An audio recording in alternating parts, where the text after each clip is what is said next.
그러므로 무엇이든지 남에게 대접을 받고자 하는 대로 너희도 남을 대접하라. 이것이 율법이요 선지자니라. 라는 이 마태복음 7장 12절의 말씀을 많은 신학자들이 뭐라고 표현했냐면 기독교의 황금률이다 이렇게 표현했습니다. 그동안 우리가 신앙생활을 이렇게 오래 했는데 처음 듣는 말씀이야. 이런 표정을 하시는 분이 있는데 기독교의 황금률, 그러니까 황금률이라는 말을 들었는데 이 말씀이 바로 기독교의 황금률이었구나. 뭐 이렇게 깨닫는 분도 있을 텐데요. 요 7장 12절 말씀을 기독교의 황금률이라고 부릅니다. 황금률, 신약 성경의 모든 진리의 말씀 가운데에서 가장 귀한 가치를 지니고 있는 말씀이다. 이런 의미가 되겠습니다. 황금 같은 교리, 뭐 이런 거거든요. 이 말씀이. 근데 왜 이 말씀을, 오늘 이 12절의 말씀을 황금률이라고 많은 신학자들, 이렇게 시대를 거슬러서 수없이 많은 사람들이 유독 왜 이 구절을 황금률이라고 표현했을까? 거기에 대해서 오늘 말씀을 통해서 한번 그 의미를 알아가 보도록 하겠습니다. 먼저 오늘 본문 말씀 처음에 그러므로라는 말로 시작이 되고 있습니다. 그래서 이 그러므로라는 말은 사실 앞에 어떤 이야기들을 했는데 이제 그러므로라는 말 뒤에 나오는 것은 그 앞에 했던 말들의 결말을 짓는 그런 부분이잖아요. 그러므로라는 이 접속사가. 그래서 7절부터 11절까지 우리가 살펴본 그 말씀들에 대한 결론 부분이다라고 볼 수 있겠습니다. 그래서 지난주에 우리가 말씀을 나눈 것처럼 기도는 우리의 특권이며 또 한편으로는 우리의 의무라고 말씀을 드렸지 않습니까? 그래서 기도라는 의무를 행하지 않는 건 우리에게 큰 죄에 해당하고 그러면서도 그 기도라는 것이 우리에게 부여된 정말 놀라운 특권이다. 그 양면을 갖고 있는 것이다. 우리는 기도를 통해서 정말 그 존귀하신 하나님 앞에 바로 갈 수 있는 그런 그 유일한 길을 얻게 되었고 기도를 통해서 하나님을 만나고 교제할 수 있는 특권을 우리에게 주셨다라고 말씀을 드렸습니다. 그런데 그 기도라는 것이 하나님의 그 은사라는 것이 나만을 위한 것이 아니라 사실은 그 하나님이 주신 특권, 하나님이 주신 은사, 하나님이 주신 각종 좋은 것들은 다른 사람을 향해서 우리가 베풀어야 할, 다른 사람을 돕기 위한 그런 것들이죠. 성령의 은사를 우리에게 주셨을 때 내가 존귀해지고 내가 높아지고 내가 그 성령의 은사를 통해서 어떤 영향력을 행사하고 이런 의미로 주신 것이 아니라 성령의 은사는 사실 다른 성도를 돕고 이웃을 돕고 그래서 함께 하나님의 나라를 이루어 가는데 필요한 능력과 그 은혜를 우리에게 주신 거거든요. 그래서 기도도 나를 위한 기도도 물론 해야 되지만 더 나아가서 우리를 위한 기도까지 사실 나아가야 되는 거죠. 그래서 주님이 가르쳐 주신 기도에는 분명히 우리의 필요를 구하는 기도도 있지만은 그러나 나의 필요뿐만 아니라 함께하는 공동체, 우리의 필요, 더 나아가서는 모든 사람들의 필요까지도 구할 수 있는 그런 기도의 영역이 그렇게 확장되어야 한다는 거예요. 만약에 우리가 공평한 일을 행하지 않고 다른 사람들에게도 인정받는 일을 하지 않는다면 우리가 하나님께 좋은 것을 받으리라고 기대할 수 있겠습니까? 사실 그게 굉장히 불공평한 일이잖아요. 정말 개판으로 살면서 하나님께 기도해서 좋은 걸 받아. 우리가 볼 때 불공평하다라고 느낄 거 아니겠어요? 하나님은 공평하시다며, 하나님은 공의로우시다며, 어떻게 이런 일이 가능할까? 이렇게 생각하지 않겠느냐, 많은 사람들이. 그래서 하나님께서는 우리가 경건해야 될 뿐만 아니라 정직해야 된다. 경건의 모양만이 아니라 경건의 능력이 있어야 된다는 말은 우리가 외형적으로는 경건을 가장할 수 있는데 겉으로 드러나는 경건한 모습이 아니라 사실 그 내면이 참되게 경건해야 되고 그 경건의 유익을 누리는 사람이어야 되는 거죠. 우리 내면에 있는 경건이 밖으로 드러나서 경건한 모습이 되는 것은 너무 바람직한 일인데 내면은 전혀 경건하지 않으면서 외형적으로만 경건을 유지하고 있다. 이건 위선이라는 거죠. 위선. 그래서 우리는 경건해야 되는데 그 모든 일에 있어서 정직해야 된다. 우리 주님은 그렇게 강조하고 계시는 거예요.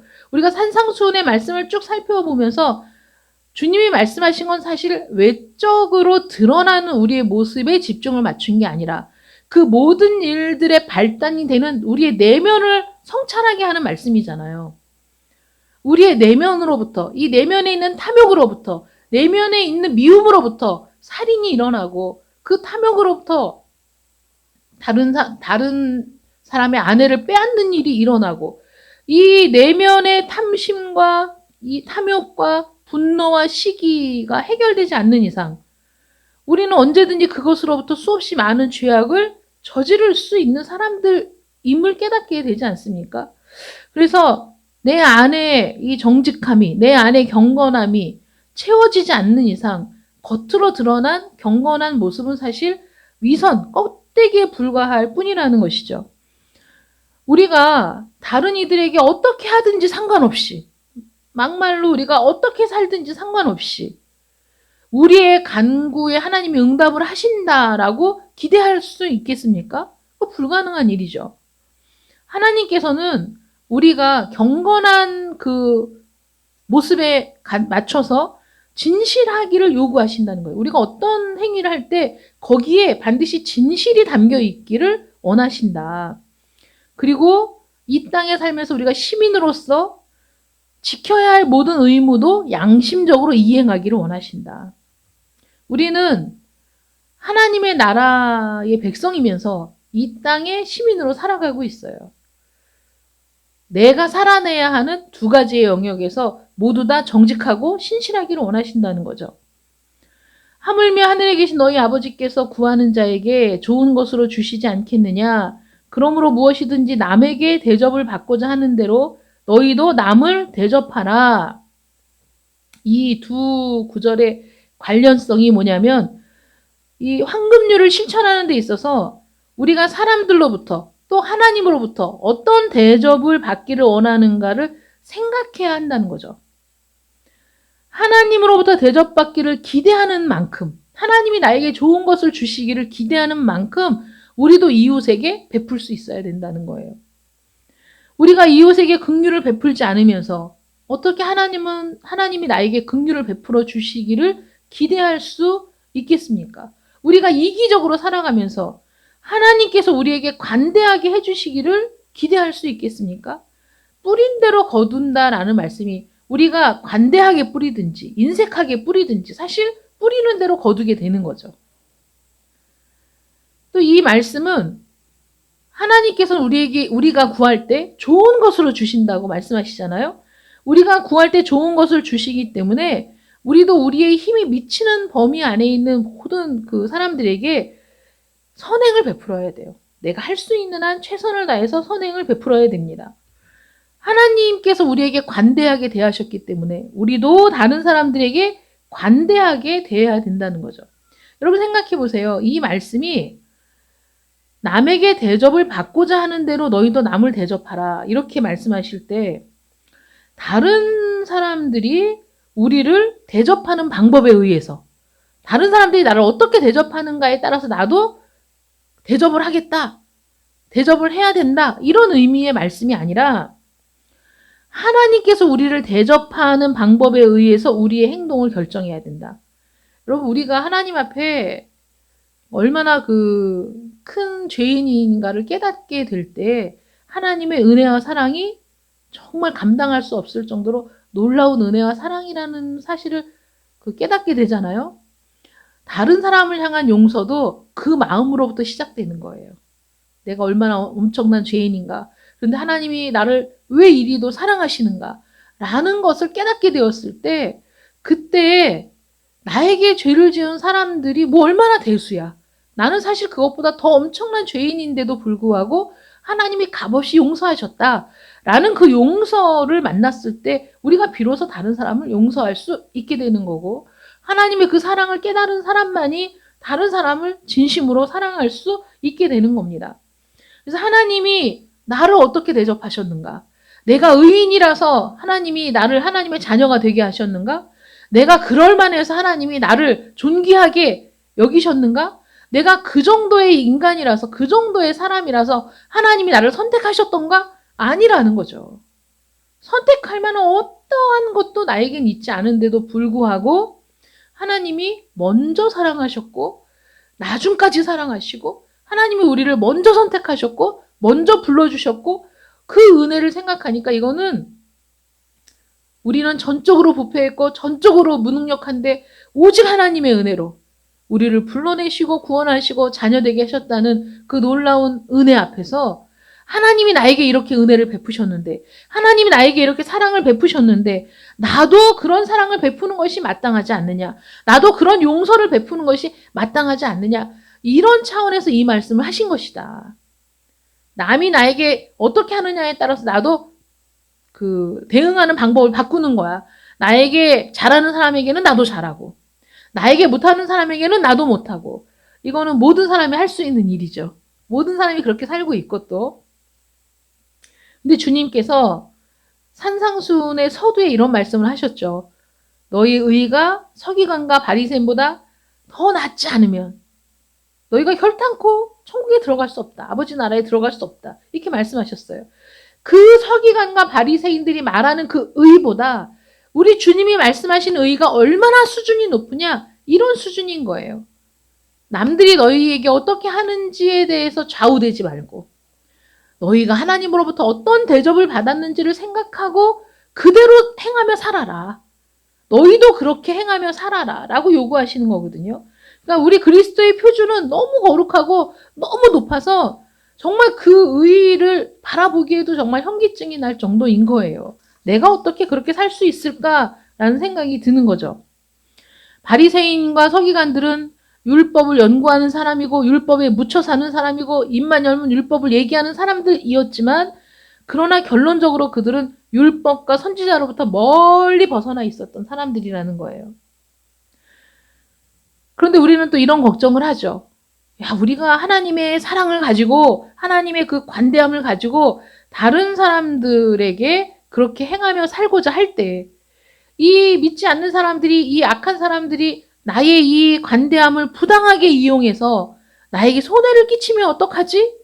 그래서 우리는 적극적으로 선을 행하기에 앞서서 이런 두려움과 염려 때문에 선을 행하는 걸 주저하는 사람들이 많이 있는 거죠. 아예 마음을 닫고 나만 잘 살면 되지. 우리 그리스도인들의 단점이 뭔지 아세요? 나만 하나님과 소통하고 나만 하나님의 은혜를 받고 나만 바르게 살면 되지라는 생각에 젖어 있을 때가 많아요. 우리 그리스도인들이 대체로 편협하고 우리 그리스도인들이 세상 사람들보다 더 용서하지 못하고 사는 경우가 많아요. 세상 사람들은 치고받고 싸우다가도 술 한잔하며 풀어버릴 수 있는 게 세상 사람들이라면 우리는 오히려 그 증오를 품고 사랑하는 경우가 너무 많은 거죠. 풀어내지 못하고. 세상 사람들의 삶을 보면 사실 더 인간적으로 뭐라고 해야 되죠? 좀 더 넉넉하게 살아가고 있는 모습들을 많이 보게 돼요. 그런데 우리는 신앙생활을 한다는 이유로 다른 믿지 않는 사람들과의 관계를 끊어버리고 그리고 내가 살고 있는 이 신앙의 영역 안에서 나만 잘하고 살면 된다라는 생각에 사로잡혀서 그렇게 세상과 단절하고 살아가는 경우가 참 많이 있고 그 전에는 또 교회에서 그 세상과 교제할 필요가 없고 세상과 단절을 요구하는 경우도 많았어요. 교회에만 충성하면 되고 교회에만 오면 되고 교회에서 봉사하고 헌신하는 것이 제일이고 이렇게만 해왔던 거예요. 그러니까 우리가 세상으로부터 눈을 돌리고 오직 하나님만 바라보고 산다고 살고 있는데 그게 정말 하나님이 원하는 것이냐? 그렇지 않다는 거죠. 성경은 누누이 이웃과의 관계에 대해서 굉장히 많은 말씀을 하고 계세요. 우리는 세상에서 살아가고 있어요. 세상에서 우리가 어떻게 사느냐가 사실 중요한 거예요. 어떻게 살아가고 있느냐, 어떻게 살아내고 있느냐, 우리는 이 세상에 대해서 어떤 가치관을 갖고 있어야 되느냐, 이 세상에 속해서 살면서 이 세상에 있는 수없이 많은 사람들에게 내 힘이 미치는 모든 사람들에게 선을 행하고 살아가면서도 이 세상의 물결에 휩쓸리지 않고 살아갈 수 있는 길이 무엇인가? 우리는 그걸 고민하면서 살아가야 되거든요. 세상과 단절해서 살아가라는 게 아니에요. 많은 사람들이 우리의 사랑과 관대함을 부당하게 이용하리라는 두려움 때문에 더더욱 세상과 단절하고 우리끼리라고 우리가 살아간다면 주님은 이렇게 말씀하시죠. 이는 각 사람이 무슨 선을 행하든지 종이나 자유인이나 주께로부터 그대로 받을 줄을 알미라. 우리가 무슨 선을 행하든지 그대로 받는 거죠. 그대로. 제가 아는 분 그 남편이 사업을 하시는데 사기를 당하면 다 그 장로, 목사라는 직분을 가진 분들한테 사기를 당한다는 거예요. 뭐 공사하고 뭐 안 준다든가 아니면 목사님인 줄 뻔히 알고 있는데 와서 그냥 나 이거 쓸 데가 있으니까 가져갈게 그러고만 가져가고 이러신대요. 그러면 아유 왜 그러시나 모르겠어 라고 하지 거기에 대해서 더 이상 뭐 저런 건 목사도 아니야 뭐 이런 식으로 얘기하는 적이 한 번도 없대요. 그걸 그냥 용납하고 받아들이고 더 이상 거기에 대해서 얘기를 안 하는 거예요. 저분은 왜 저러시나? 저래서 무슨 목회를 하겠어? 뭐 이렇게까지를 나가질 않는데요. 그냥 그 손해를 감수한대요. 근데 그 얘기를 들으면서 깨닫는 바가 많았어요. 사실 우리 장로님도 목사님들이 오시면 잘해요. 그 전에 우리는 뭐 주문을 하러 오지 않아도 목사님들이 오시면은 때가 되면 식사 대접도 항상 했었어요. 바라지 않고 기대하지 않고 하는 일들이거든요. 근데 그런 부분에 있어서 그분들이 어떻게 생각하는지가 중요한 게 아니라 그냥 우리가 마땅히 해야 될 일이라고 생각해서 그렇게 이제 했던 거예요. 근데 우리가 내가 행하는 이 선행이 또는 이런 대접이 이런 그 사랑과 관대함이 그들이 그걸 이용하는 것이라고 하더라도 우리가 하나님을 믿는 믿음 안에서 최선을 다해서 내가 해야 할 일이라고 생각하고 했던 모든 일들에 대해서는 주께서 그대로 우리에게 갚아주신다. 내가 사람에게 기대하고 하는 것이 아니라 내가 하나님 때문에 이렇게 하는 것이고 내가 하나님 때문에 이 일을 행한다, 선을 행한다, 관대하게 한다, 이 모든 일에 대해서 주께로부터 그대로 받을 줄을 아는 여러분들 되시기를 축원합니다. 하나님이 갚으신다는 거예요. 그러니까 두려워하지 말라는 거예요. 야, 네가 그렇게 사랑했는데, 네가 그렇게 베풀었는데, 네가 그렇게 관대하게 했는데 참 배은망덕한 사람들 많지? 걱정하지 마. 내가 갚아줄게.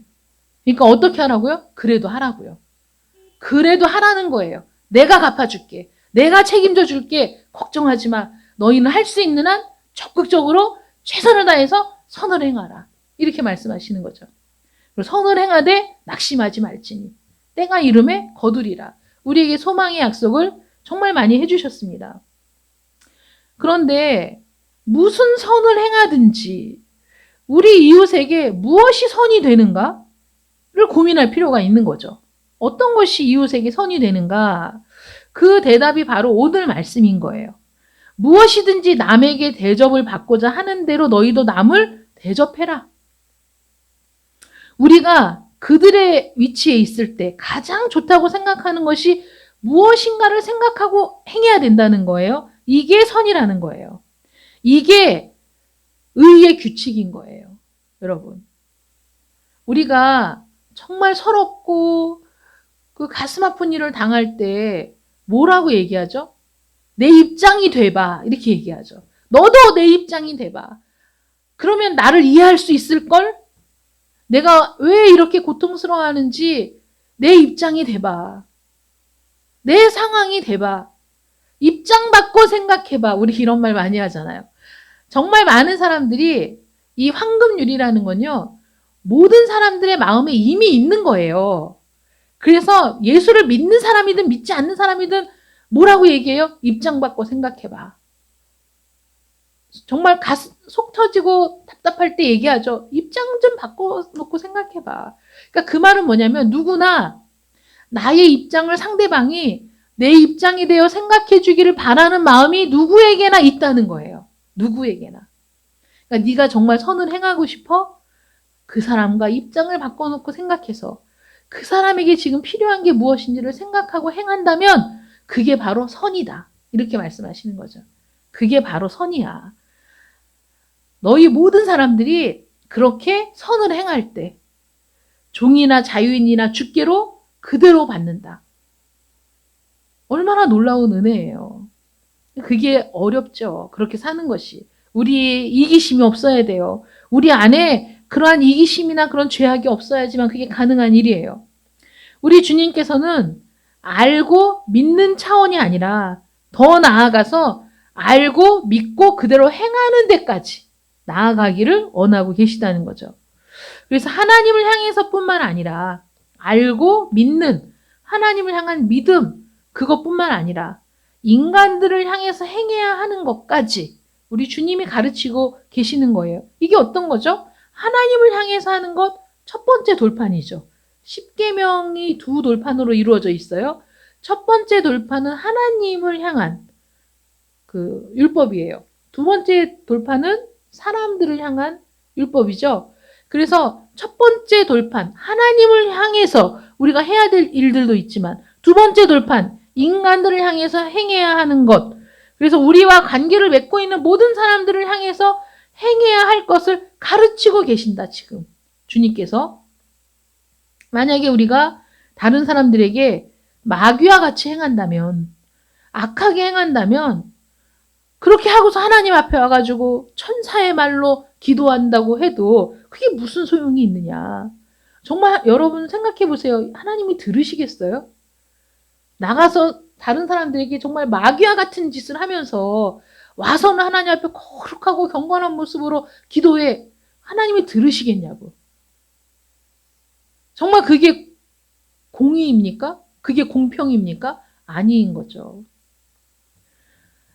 이 황금률에 세 가지 의미가 있는데 첫 번째는 뭐냐면 우리가 스스로 판단해서 합당하고 합리적이라고 인정하는 것을 이웃에게 행해야 된다. 이건 말하자면 입장을 바꾸어서 생각해 볼 때 내가 저 사람의 입장이라면 내가 원하는 게 뭘까? 내가 바라는 게 뭘까? 그래서 그런 생각을 했어요. 제가 이 말씀을 이렇게 다음 주에는 이 말씀을 전해야 된다 생각을 하고 말씀을 이렇게 묵상하고 있는데 초상이 났어요. 근데 사람 마음은 저 사람은 한 번도 우리 교회 행사고 뭐고 전혀 오지도 않았어. 같은 정권위원이고 이런데도 왜 그런 분들 있잖아요. 아예 그냥 안 하시는 분이 있잖아요. 그 첫 번째 들은 마음은 그냥 나도 지나가지 뭐 이런 마음이 들었어요. 근데 두 번째 마음은 이 황금률에 대한 말씀을 전해야 되겠다고 생각하고 있는데 이 말씀이 자꾸 생각이 나는 거예요. 너희가 남에게 대접을 받고자 하는 대로 너희도 남을 대접해야 된다는 말은 그분은 지금 얼마나 상심하고 있을까? 얼마나 마음이 아플까?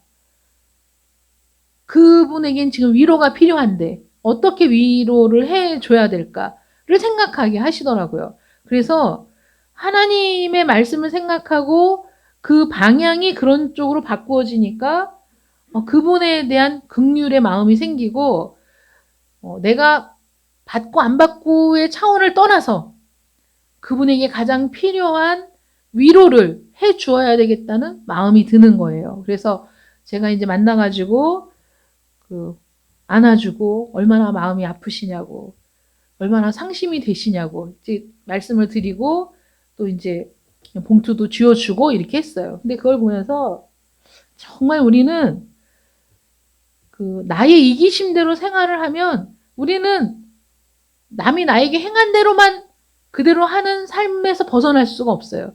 그런데 하나님은 그게 아니라는 거예요. 바꿔서 생각하라는 거죠. 우리는 하나님 앞에 한없는 은혜를 받았으면서도 다른 사람들에게 은혜를 베푸는 일에는 너무 인색할 때가 많은 거예요. 근데 오히려 하나님의 말씀이 내 마음을 채우고 내 마음을 감동시켰을 때 그것이 저에게는 더 기쁨이 되는 거죠. 손익을 따져가며 저 사람이 나에게 얼만큼 했는데 그럼 나도 요만큼만 해야지 라고 생각할 때 정말 각박하게 이를 데 없는데 그것을 뛰어넘어 하나님의 말씀이 나를 주장하고 내가 그래서 그 마음을 가지고 그 일을 행했을 때는 오히려 더 말할 수 없는 기쁨과 또 제 마음에도 위로가, 동일한 위로가 임하는 것을 경험하게 됐어요. 그래서 하나님의 말씀대로 사는 것이 불가능한 것 같고 왜 그렇게 살아야 되는지 모르겠고 이런 생각이 들어도 그 말씀에 순종할 때 그 말씀이 내 속에서 역사하는 능력을 경험하게 된다는 거죠. 그것이 말씀이 너희 속에서 역사하는 그런 삶이 되는 거죠. 그래서 입장을 바꿔서 생각하고 그래서 나라면 이렇게 해주기를 원한다라는 거기에 생각이 미쳤을 때 그렇게 행할 수 있는 그게 이 황금률에서 말씀하시는 의미가 되고 두 번째는 다른 사람들과 같은 수준으로 우리를 생각을 해야 돼요. 그래서 내가 저 사람에게 은혜를 베푸는 것이 아니라 내가 저 사람에게 행하는 것 그 이상으로 나도 받고 있다는 생각. 우리는 나 혼자 살 수 없는 세상에서 살고 있잖아요. 사실 많은 사람들의 헌신과 노력이 결집되어 있는 이 사회에서 우리는 사실 많은 걸 누리고 살아가거든요. 그러면서도 이런 세상에서 살고 있으면서도 세상과 단절하여 우리끼리만이라고 주장하며 사는 것은 많은 어폐가 있는 거죠. 나 혼자 세상을 이룩하고 우리 그리스도인들끼리만 이 세상을 구축하고 살아가는 것이 아니라 사실 더 많은 믿지 않는 수많은 사람들, 때로는 우리가 혐오하는 사람들을 통해서 이 사회는 구성되고 움직이고 또 많은 노하우들이 쌓여가고 더 나은 것으로 발전해 나가고 있는데 그 모든 것들을 다 무시하고 우리끼리만이라고 생각하고 살아갈 수는 없는 거예요. 지금도 미국의 아미시들은 전기도 쓰지 않고 그래서 밭을 갈 때도 소나 이런 것들을 이용해서 밭을 갈고 그래서 기계를 사용하지 않고 전기도 사용하지 않고 그래서 해가 지면 다 완전히 깜깜해지는 그런 삶을 여전히 고수하고 살고 있어서 유명해졌어요. 그래서 아미시 마을이 관광객들이 또 다니기도 하거든요. 그런데 너무나 아이러니하게 그 자녀들은 휴대폰을 몰래 사서 갖고 사용하고 있다는 거죠. 이 세상의 문명과 이기를 자기들은 절대 사용하지 않겠다고 생각하고 살아왔으나 그러나 결국은 그 젊은 세대들을 통해 기계들이 들어오고 문물이 들어오고 그래서 지금은 전기도 쓰고 그런 것들을 이용하고 있다고 그래요.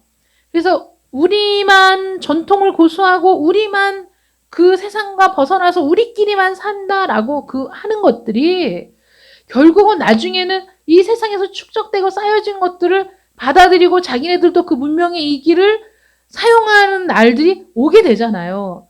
그러면서도 세상과 담을 쌓고 우리끼리만이라고 산다는 게 얼마나 사실 의미 없는 일이냐 하는 거죠. 그래서 우리도 이 세상의 모든 제도와 이런 것들로부터 도움을 받고 살고 있고 우리도 손을 뻗쳐서 사람들에게 도움을 줄 수 있는 그런 삶이 되어야지 고립시켜서 우리끼리만 일하고 살아가는 것이 하나님이 원하시는 삶의 방법은 아니라는 것. 그리고 다른 사람들을 대접할 때 세 번째, 우리 자신도 그들과 똑같은 환경과 처지에 처할 수 있음을 생각하고 그 사람이 당하는 고통을 내가 받고 있다면 나는 어떤 대접을 받고자 하겠는가? 나는 어떤 대접을 원하는가? 그것들을 생각하고 행해야 된다. 제가 어떤 영화를 봤는데 어떤 어떤 사람의 딸이 대학을 다니면서 요즘에 무슨 앱들이 많잖아요. 거기 그 앱에 자기의 사진을 올려서 스폰을 구하는 거예요. 그래서 스폰을 구해가지고 그 남자들을 한 번씩 만나면서 용돈도 받고 필요한 걸 사고 비싼 가방도 사고 이렇게 살아요. 근데 어떤 사람이 그 사실을 알고 그 엄마를 찾아가서 협박을 하는 거예요. 네 딸이 이렇게 살고 있는데 사진들 보여주면서 이거 인터넷에 뿌리겠다. 얼마를 내놔라 이렇게 협박을 했어요. 근데 그런 일들이야 우리 일상에서도 있을 수 있는 일이잖아요. 근데 그 장면을 보면서 만약에 입장을 바꿔서 내가 그런 상황이라면 막 너무 화가 나가지고 주체할 수 없어가지고 네가 왜 이런 짓을 해야 되냐고 막 붙들고 난리를 칠 것 같았거든요. 근데 그 엄마가 딸을 찾아가서 왜 그렇게 살고 있는지에 대해서 물어봐요. 그러니까 그 딸이 이제 울면서 그렇게 얘기를 해요. 그 부모를 떠나서 그 도시에서 대학을 다니면서 생활하는 게 굉장히 많은 비용이 들고 자기가 그걸 감당하기가 너무 어려워서 그 처음에는 가볍게 시작을 했는데 그런 상황이 됐다. 그렇게 얘기를 하는데 그 엄마가 딸을 안아줘요. 안아주는 걸 보면서 나라면 저렇게 할 수 있을까? 그게 안 될 것 같은 거예요. 제가 그게 안 될 것 같은데 그 엄마가 그 딸을 안아주면서 협박하는 사람에게 내가 돈을 마련해서 주고 해결을 할 테니 너도 거기에서 이제 벗어나라. 이렇게 얘기를 해요. 근데 그런 모습들을 보면서 우리는 뭐 나와 관계된 사람이 아니고 다른 사람들이 그런 일을 해서 그런 상황이 되었다고 얘기하면 우리는 먼저 비난하기에 바쁘잖아요. 어떻게 그렇게 살 수가 있어? 야, 네가 사람이야? 이렇게 비난할 수 있어요. 그런데 뭐 많은 사람들이 사실은 뭐 본인이 원하지 않았는데도 본인의 영상이 유출되고 뭐 이러면서 고통을 겪는 사람들을 보면서도 내 문제가 아니라고 생각하거나 나와 전혀 상관없는 세계에 살고 있는 사람이거나 왜 그렇게 살았어? 라고 우리가 그 말하고 생각한다면 우리는 사실 그런 사람들을 전혀 도울 수가 없게 되는 거죠. 근데 그들을 또 전문적으로 돕는 사람들의 얘기를 들어보면 정말 그들과 고통을 함께 하면서 가슴 아파하면서 발벗고 나서가지고 자기들에게 뭐 큰 돈이 되는 것도 아닌데도 그 일을 하고 있는 분들도 있지 않습니까? 그래서 다른 사람들이 당하고 있는 고통을 만약에 입장을 바꾸어서 내가 만약에 그런 상황이라고 생각을 한다면 얼마나 고통스럽고 얼마나 무섭고 얼마나 괴롭겠어요. 그러니까 그런 것들을 생각하면서 돕는 분들은 그런 마음으로 도울 것 같아요. 그런 마음으로. 우리가 대접을 받고자 하는 대로 행하지 않는다면, 그래서 우리가 손쉽게 비난하고 비판하고 외면하기를 선택한다면 하나님도 우리에게 그대로 심판하시지 않을까를 생각하면 정말 두렵기 짝이 없는 일이죠. 모든 사람들은 자기가 부당한 대우를 받거나 자신을 비난할 때 그걸 가장 빨리 알아차려요. 왜 그런지 아세요? 자기 자신 소중하거든요. 다른 사람을 부당하게 비난하거나 다른 사람에게 부당한 대우를 하는 것들은 별거 아닌 걸로 지나갈 수 있어요. 그런데 내가 그런 일을 당할 땐 잠 못 이루는 거죠. 내가 왜 이런 대우를 받아야 되나? 내가 왜 이런 부당한 대우를 받아야 되나? 왜 내가 그런 많은 사람들이 말하지 않아도 말로 나를 공격하지 않아도 그 사람들이 나를 공격하고 있다는 걸 빨리 알아채요. 사람들은. 그 사람들이 나를 지금 외면하고 있다는 것도 빨리 알아채요. 내 자신이 소중하기 때문이에요. 우리는 누구나 그런 마음을 갖고 있다면 우리는 이웃의 육체나 사회적인 지위나 명성에 손해를 입히는 모든 일들을 하면 안 돼요. 거짓말을 해도 안 되고 중상해도 안 되고 학대해도 안 돼요. 사람들은 자기를 비방하고 빼앗고 학대하는 것을 원치 않아요. 여러분 원하는 분들 있어요? 여러분들을 비방하기를 원하십니까? 여러분들이 부당한 대우를 받기를 원하십니까? 여러분들이 육체적인 압제와 학대를 받기를 원하십니까? 아니잖아요. 내가 어떤 사람이든지 상관없이 내가 어떤 잘못을 했든지 상관없이 나는 학대받고 싶지 않아요. 나는 압제당하고 싶지 않습니다. 나는 부당한 대우를 받고 싶지 않아요. 누구나 갖고 있는 마음이에요. 이것을 생각한다면 다른 사람들을 비난하는 일을 피해야 되는 거죠. 이 규율은 받은 대로 대접하라는 의미가 아니잖아요. 우리가 받기를 원하는 대로 행하라는 거예요. 다른 사람들도 나와 똑같은 권리가 있어요. 내가 부당한 대우를 받기 싫고 내가 비난받고 싶지 않아. 나는 그런 권리가 있다고 생각하니까 괴로워요. 그럼 다른 사람도 그런 권리가 있는 거예요.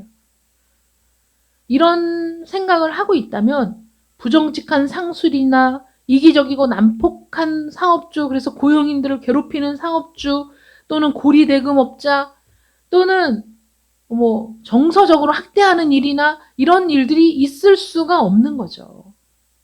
사실 이 기독교의 황금률이라는 이 말씀이 우리 모든 사람의 마음속에 있는 공통된 그 기대라면, 그래서 우리 모든 사람들이 그렇게 살 수 있다면 이 세상에 수없이 많은 악들이 제거될 수 있을 거예요. 우리는 그 한 장애우의 부모가 그 뉴스 보셨잖아요. 김밥을 억지로 먹여갖고 그 아이가 죽었잖아요.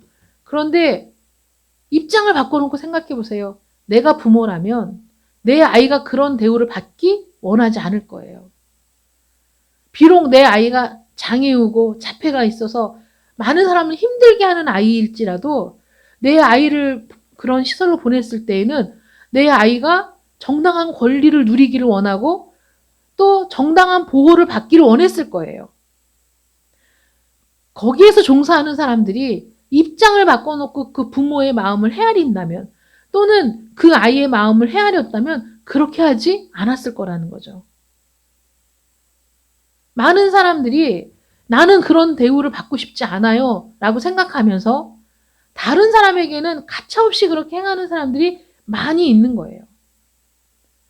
그런데 주님께서는 그러면 안 된다는 거죠. 그렇게 살지 말라는 거예요. 남들이 너희에게 그렇게 하지 않았어도 너희는 먼저 그렇게 행하며 살으라는 거죠. 손해를 봐도 괜찮아. 다른 사람들이 너희를 이해하지 못해도 괜찮아. 그런 일들로 너희를 비난해도 괜찮아. 걱정하지 마. 내가 다 알고 있어. 내가 다 갚아줄게. 너희는 이렇게 살아라. 라고 말씀하시는 거죠. 그런데 그 말이 믿는 사람이나 믿지 않는 사람이나 사실은 누구나 원하는 거였다는 거죠. 너희가 대접을 받고 싶은 대로 대접하라는 말씀은 누구나 원하는, 누구나 기대하는 것이었다는 거죠. 그렇게 되지 못했을 뿐이지.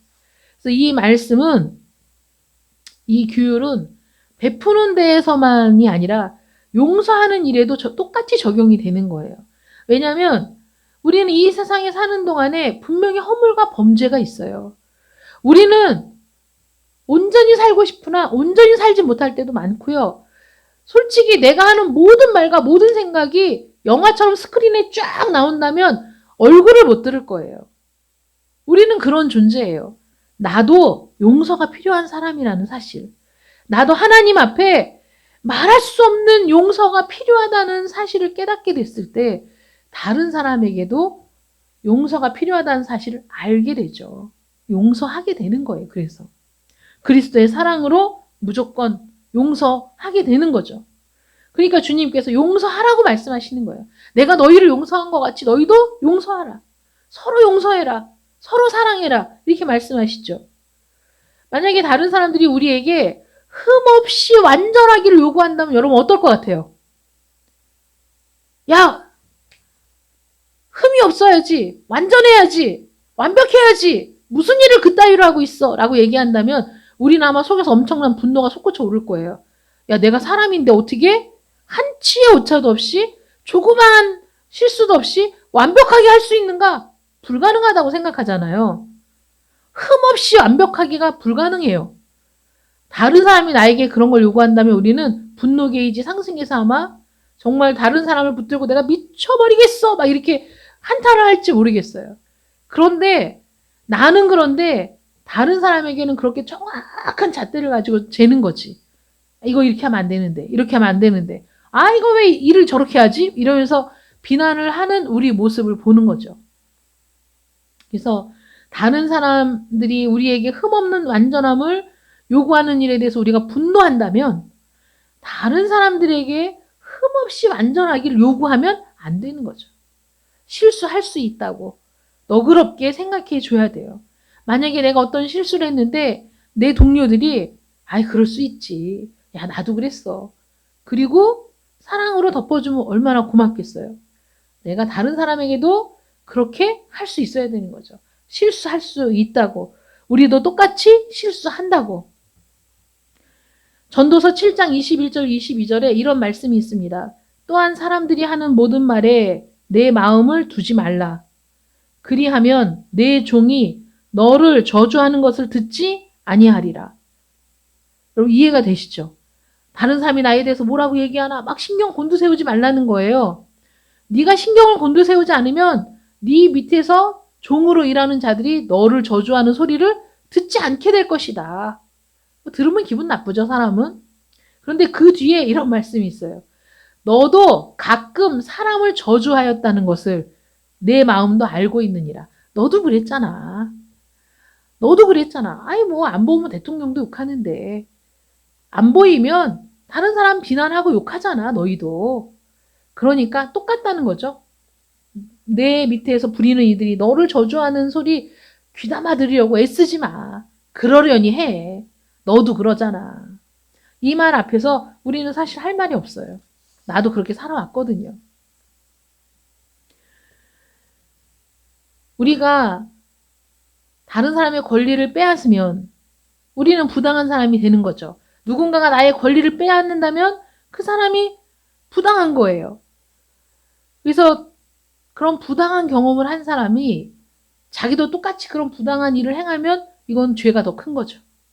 왜냐하면 그 고통을 아는 사람이 알고 있음에도 불구하고 가서 자기도 동일한 죄를 저질러? 그러면 더 나쁜 거잖아요.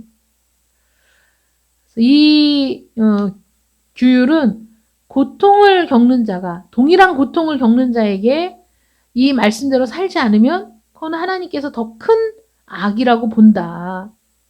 압제를 당하거나 치욕을 당하는 것이 어떤 것인지 잘 알고 있으면서 그대로 사는 건 더 나쁜 것이다. 너는 이방 나그네를 압제하지 말며 그들을 학대하지 말라. 너희도 애굽 땅에서 나그네였음이라. 이건 하나님께서 이스라엘 백성들에게 누누이 하신 말씀이에요.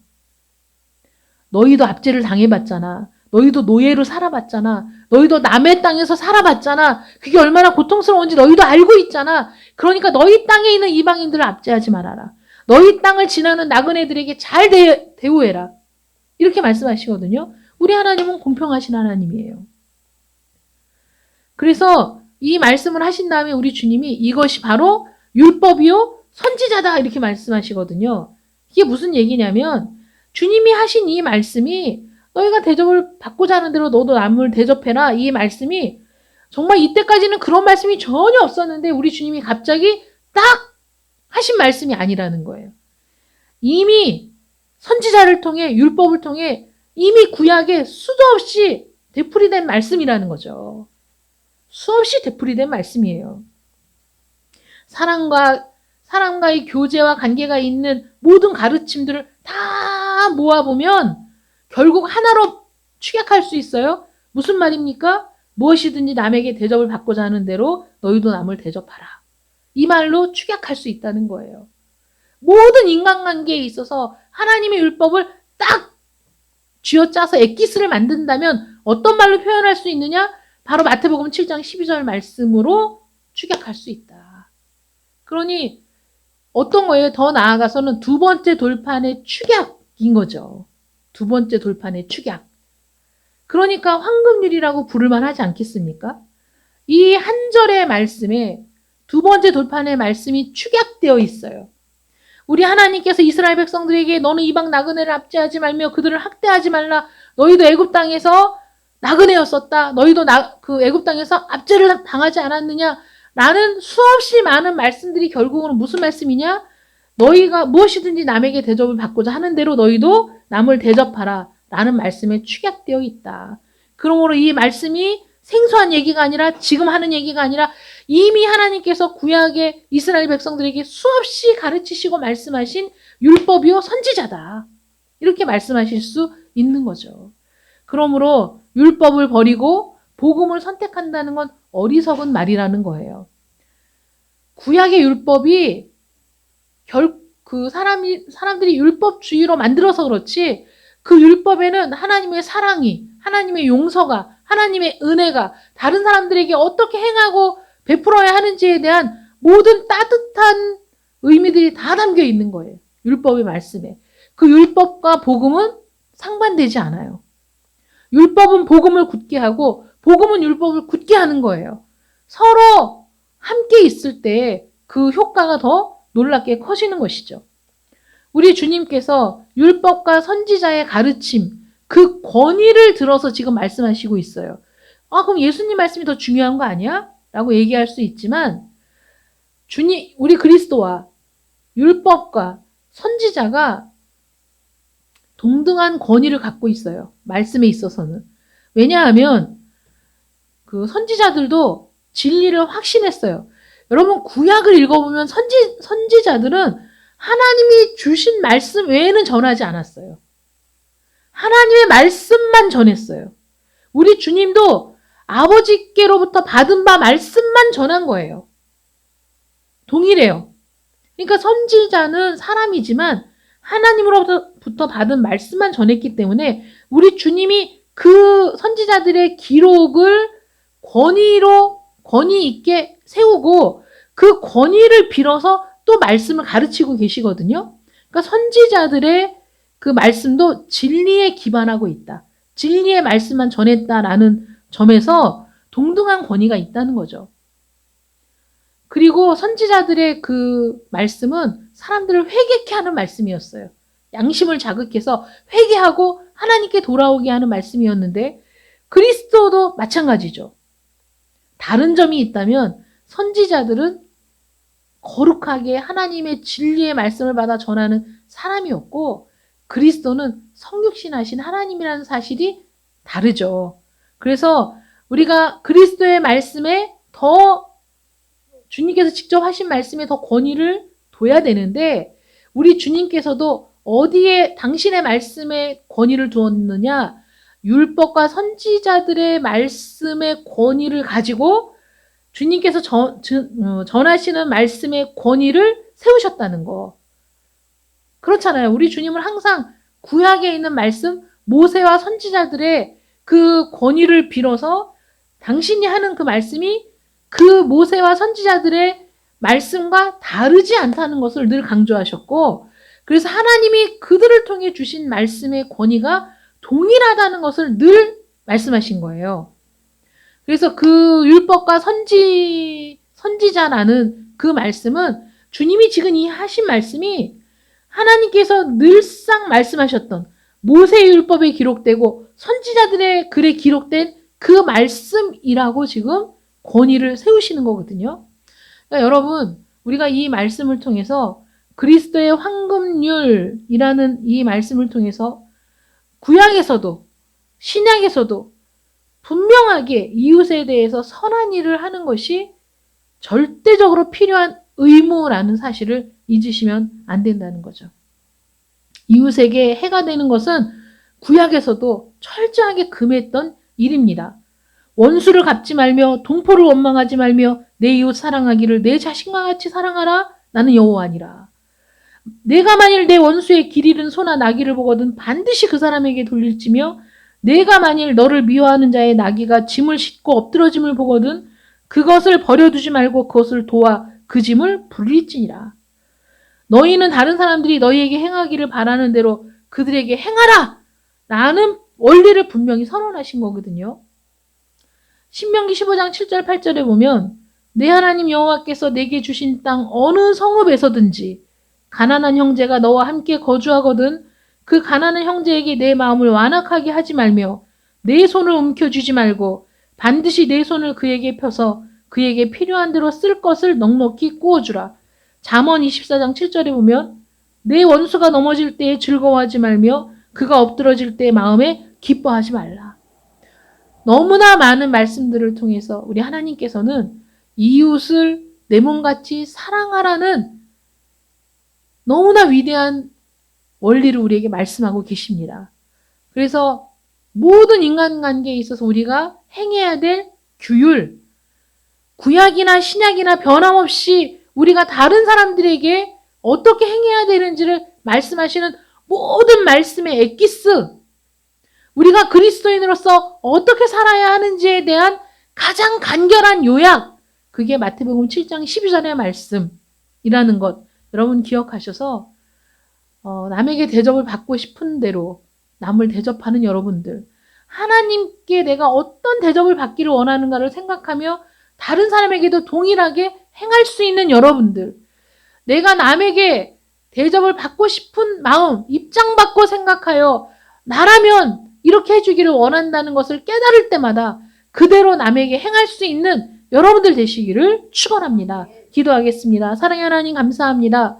하나님의 이 말씀들 우리가 그대로 지켜 행하기에는 어렵다고, 힘들다고, 왜 그렇게 살아야 되냐고, 왜 나만 손해를 봐야 되냐고 우리가 그렇게 생각할 수 있습니다. 그러나 하나님의 말씀에 내가 순종하고자 결정하고 그 말씀에 따르고자 우리가 결단하고 하나님의 말씀대로 내 마음을 움직이고 내 삶을 변화시키면 그 말씀이 내 속에서 역사하여 하나님의 능력이 되고 내 마음의 위로가 되고 내 마음의 기쁨이 되고 내 삶의 기쁨이 되는 줄 믿습니다. 하나님의 뜻대로 살아가기로 결단하는 저희들 되게 하여 주시옵시고 나만이 아니라 우리로, 나 혼자만이 아니라 함께로 우리의 삶의 영역을 바꾸어가는 저희들 되게 하여 주시옵소서. 예수님의 이름으로 기도드립니다. 아멘.